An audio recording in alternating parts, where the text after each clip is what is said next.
Monteforte Associação Cultural www.monteforte.org.br. Cartas de nossos leitores. Título do texto: Os Três Princípios da Lei Natural. Pergunta: Nome Rodolfo, enviada em 7 de outubro de 2003, local Sumaré, SP, Brasil, idade 25 anos, escolaridade superior concluído.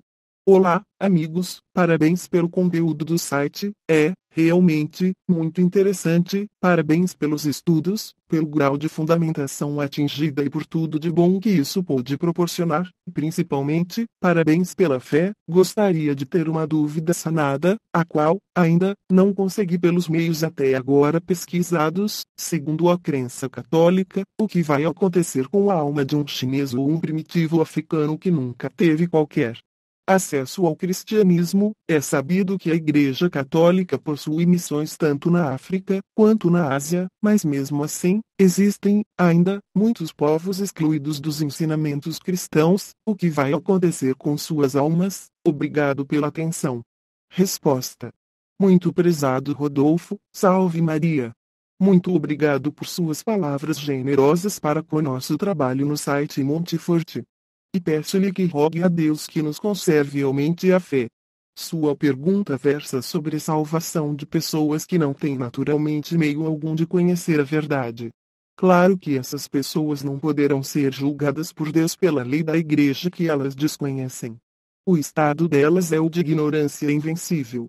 E elas não têm culpa por essa ignorância. Deus julga essas pessoas pela lei natural que governa a natureza humana. Caso elas obedeçam às leis colocadas por Deus na natureza, elas se salvarão. Caso violem essas leis, elas se perderão, se não tiverem arrependimento perfeito.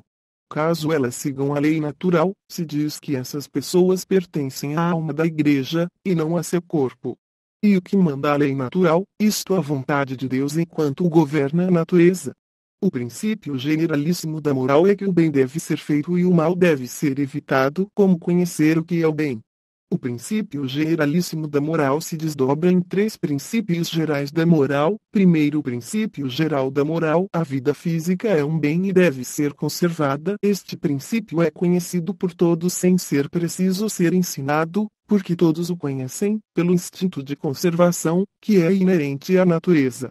Nenhum índio quer ser morto, e, se alguém tenta matá-lo, ele se defende. Todo selvagem sabe então que a vida é um bem.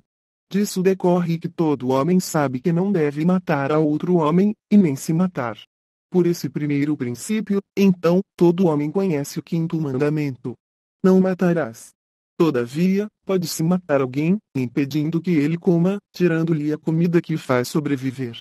Por isso, pelo mesmo instinto de conservação, todo homem sabe que deve respeitar a propriedade alheia. O selvagem luta pelo seu território de caça, e por suas plantações e rebanhos, porque sabe que tudo isso o mantém vivo. Daí, todos conhecerem que não se pode pegar o que é de outro. Todos conhecem, pelo instinto de conservação, que não se pode roubar.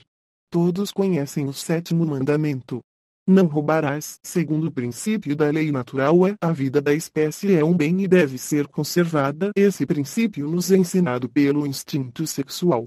Todo ser humano busca propagar a espécie pela reprodução sexual. A morte é algo que violenta nossa natureza. A vista de um cadáver é desagradável e nos repugna.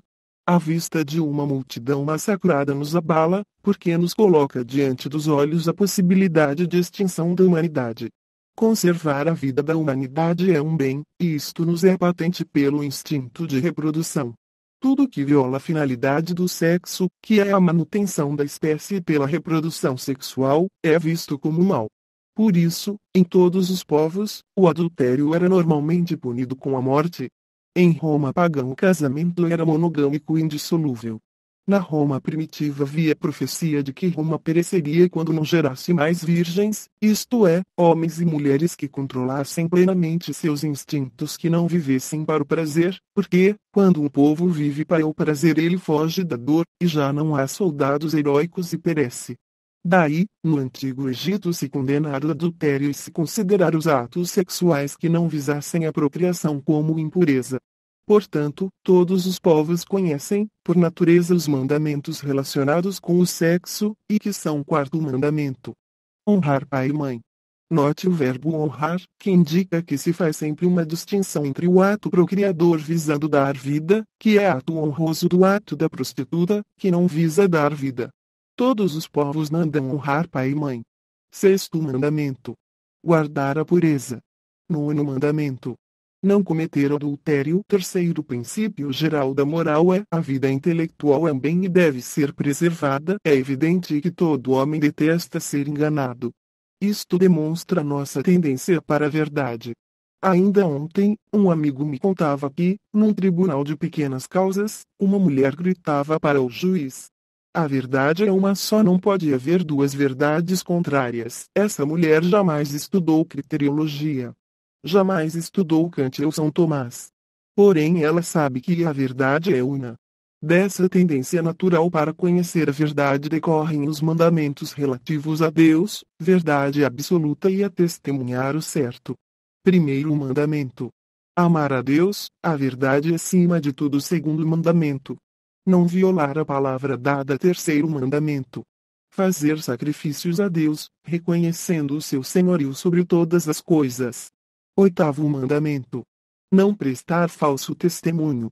Quando um povo viola e desrespeita, por suas leis ou costumes, esses princípios fundamentais da moral natural, esse povo desaparece.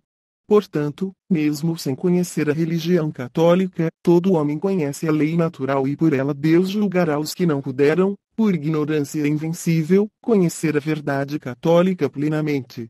Esperando ter solucionado a sua dúvida e me colocando à sua disposição, me subscrevo atenciosamente.